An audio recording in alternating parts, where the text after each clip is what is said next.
वरिष्ठ नेताओं के साथ क्या क्या फैसले लिए गए हैं 2027 के चुनाव को लेकर। बहुत लंबी बैठक हुई और आदरणीय हमारी प्रभारी साहिदा जी ने ये बैठक ली, उनकी अध्यक्षता में ये बैठक हुई और सभी हमारे वरिष्ठ नेता इस बैठक में मौजूद थे। बहुत लंबे समय तक ये बैठक हुई। बैठक में कुल मिलाकर राज्य की वर्तमान राजनीतिक परिस्थितियों पर चर्चा हुई, रोड मैप पर चर्चा हुई और खास करके चूंकि चुनाव बहुत नज़दीक है तो इस चुनाव के मद्देनज़र कैंपेन की शुरुआत करना बहुत आवश्यक है, उसके बारे में चर्चा हुई। और ये हुआ कि सभी वरिष्ठ नेताओं को करीब 15-16 लोग जिसमें शामिल हैं वो चक्रानुक्रम में अलग अलग सेक्टर बनाए गए हैं। उन अलग अलग सेक्टरों पे सभी लोग एक महीने में अगर एक राउंड पूरा होता है तो अगले महीने में दूसरे चक्र के अनुसार दूसरे नेता उस विधानसभा में या उस सेक्टर में जाकर पार्टी की बात को कहेंगे और कांग्रेस के पक्ष में लोगों से अनुरोध करेंगे कि साथ। उत्तराखंड में भी अप्रैल से एसआईआर की प्रक्रिया शुरू होने वाली है, क्या तैयारियां हैं? क्योंकि अभी तक जहां जहां एसआईआर हुई है बड़ी तादाद में लोगों के फर्जी वोट पाए गए हैं और उनको काटा गया है। कांग्रेस की क्या प्लानिंग है उत्तराखंड के लिए? हम तो ये चाहते हैं कि जो फर्जी वोट हों वो कटें, हम तो ये चाहते हैं, लेकिन उसमें अपना पराया न हो कि भाई ये फर्जी वोट है, ये अपना है तो इसको रहने दो, ये फर्जी दूसरे का है तो इसको काट दो, ये ना हो। बस हम ये चाहते हैं कि ईमानदारी से एसआईआर हो और जो फर्जी वोट हैं उनको काटा जाए।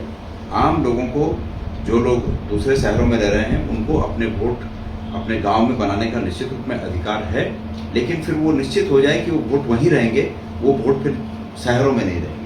तो ये ठीक नहीं है कि जब पंचायतों के चुनाव हों तब गांव में वोट देने चले जाओ, जब विधानसभा लोकसभा के चुनाव हों तब गांव में वोट देने चले जाओ, और जब शहरों के निकायों के चुनाव हों या विधानसभा के शहरों के चुनाव हों तब शहरों में आ जाओ। तो ये इसको एसआईआर फर्जी मानता है।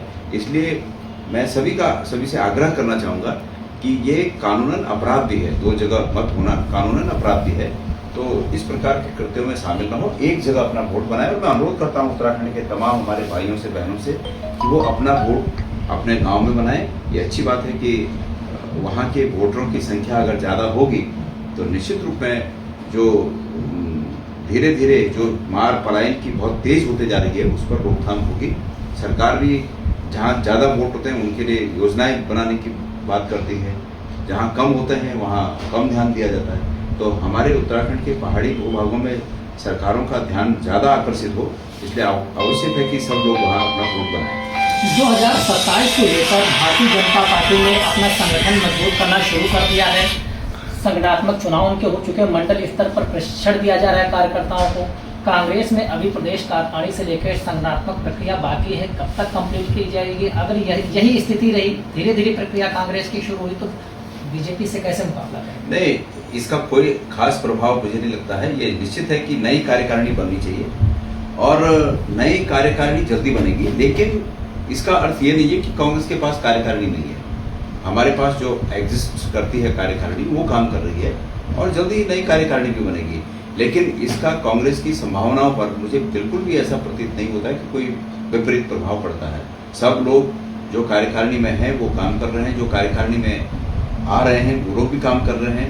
प्रदेश के सभी संगठन जो हमारे आनुषंगिक संगठन हैं वो सब अपने अपने स्तर से काम कर रहे हैं। प्रदेश का हर कार्यकर्ता अपने स्तर से काम कर रहा है और आप स्वयं इस बात से सहमत होंगे कि वर्तमान समय में कांग्रेस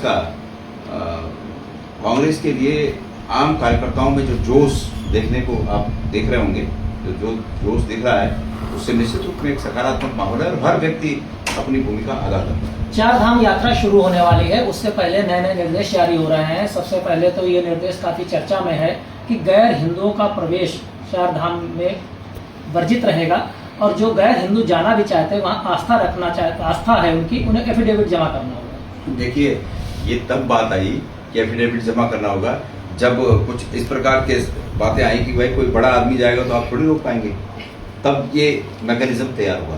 अन्यथा मैं इन सब बातों को संकीर्णता की नज़र, लगता है मुझे कि संकीर्णता की नज़र से ये लोग देख रहे हैं। जो व्यक्ति भगवान श्री बद्रीनाथ जी के दरबार में शीश नवाना चाहता है उसको इस बात के प्रमाण की आवश्यकता क्या है कि वो सनातन में विश्वास रखता है।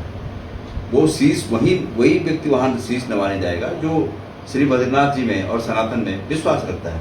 अब ये संकीर्णता है, इससे वोटों की खेती कर रहे हैं, इससे राजनीतिक रूप से इसको ट्विस्ट करने की कोशिश कर रहे हैं। और उत्तराखंड में धामी सरकार के पास और उनके नीचे जितने भी लोग हैं राजनीतिक लोग, उनके पास सिवाय धार्मिक विद्वेष फैलाने के और कुछ भी नहीं है।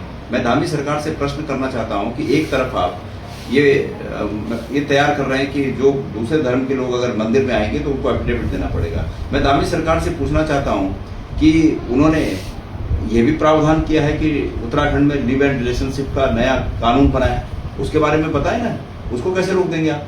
अगर कोई दो विपरीत जो अलग अलग धर्म के दो व्यक्ति लिव एंड रिलेशनशिप में रजिस्टर्ड हो रहे हैं तो उसको कैसे रोक देगी धामी सरकार जो उसके लिए कानून बनाए? मतलब इन चीजों के लिए कानून बनाओ। और कोई व्यक्ति अगर हमारे धर्म में आस्था रखना चाहता है, आना चाहता है, तो उसके लिए दरवाजे बंद कर दो। तो ये इसी प्रकार की मनोवृत्ति ने सनातन का नुकसान किया है, मैं ऐसा मानता हूँ। सीएम धामी ने केरला की स्टोरी देखी और कहा है कि संवेदनशील घटनाओं को उजागर करती हुई ये फिल्म है। मैंने नहीं देखी, मुझे इस पता नहीं क्या है उस फिल्म में, लेकिन मुझे अगर वो धामी ने देखी है तब तो मुझे देखना ही नहीं है। अगर धामी जी की रुचि उसमें है तो मैं समझ गया हूं कि उसमें क्या होगा, उसमें नफरत होगी निश्चित रूप में। अगर धामी ने वो फिल्म देखी और जानबूझकर वो फिल्म देखी गई धामी जी के द्वारा, तो उसमें नफरत के सिवाय कुछ नहीं होगा, क्योंकि नफरत पसंद हो गए हैं। नफरत की आग में रोटी सेक कर इनके पेट पल रहे हैं, इसलिए इनको मुबारक हो। लेकिन हमें ऐसी फिल्में नहीं दिखी। हम खुशहाल भारत की कल्पना करते हैं, खुशहाल उत्तराखंड की कल्पना करते हैं। इस प्रदेश को हम एक फूलों का गुलिस्तान बनाना चाहते हैं, और तभी संभव है कि जब समाज में समरसता हो। शुक्रिया हमसे बात करने के लिए। ये थे